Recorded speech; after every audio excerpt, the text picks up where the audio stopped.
కూకట్పల్లి సహస్ర హత్య కేసులో నిందితుడిని పోలీసులు అదుపులోకి తీసుకుని విచారిస్తున్న విషయం మనకు తెలిసింది. అయితే జువైనల్ హోమ్ లోనే నిందితుడిని ప్రశ్నించారు పోలీసులు. దానికి సంబంధించిన బ్రేకింగ్ అప్డేట్ మనం చూస్తున్నాం.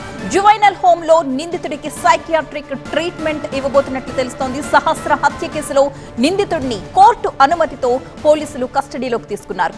జువైనల్ హోమ్ లోనే నిన్న ఉదయం నుంచి సాయంత్రం వరకు ప్రశ్నించారు పోలీసులు. అయితే కస్టడీలో కూడా క్రికెట్ బ్యాట్ కోసమే హత్య చేశానని బాలుడు చెబుతున్నాడు.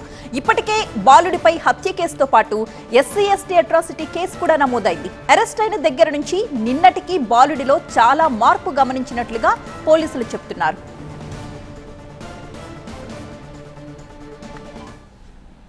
మా ప్రతినిధి ప్రణీత ఫోన్ లైన్ లో సిద్ధంగా ఉన్నారు మరింత సమాచారం అందించడానికి. ప్రణీత, ఈ అబ్బాయి మానసిక పరిస్థితి ఏ విధంగా ఉందని చెప్తున్నారు? అలాగే చాలా మార్పు గమనించాం అరెస్ట్ అయిన రోజు నుంచి ఇప్పటి వరకు అంటున్నారు. ఏంటా మార్పు?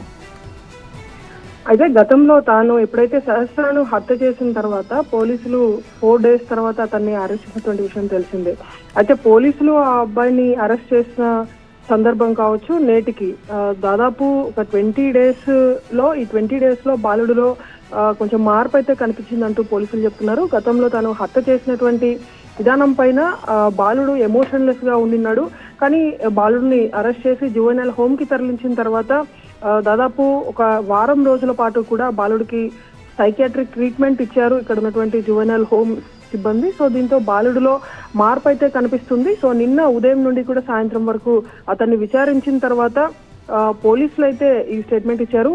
సో బాలుడిలో అయితే మార్పు కనిపిస్తుంది. గతంలో అతడికి ఉన్నటువంటి మెంటల్ స్టేటస్ కి నిన్న తాము విచారించేటువంటి సందర్భంలో అతడి బాలుల్లో వచ్చినటువంటి మార్పును గుర్తించామంటూ కూడా పోలీసులు చెప్పారు. సో ఈసారి కూడా గతంలో ఏదైతే తను క్రికెట్ బ్యాట్ కోసమే హత్య చేశానని చెప్పాడో ఈసారి కూడా క్రికెట్ బ్యాట్ కోసమే తను హత్య చేశానని మరోసారి కస్టడీలో కూడా అదే స్టేట్మెంట్ ని బాలుడు ఇచ్చినట్టు పోలీసులు చెప్తున్నారు. Right, thank you Praneetha.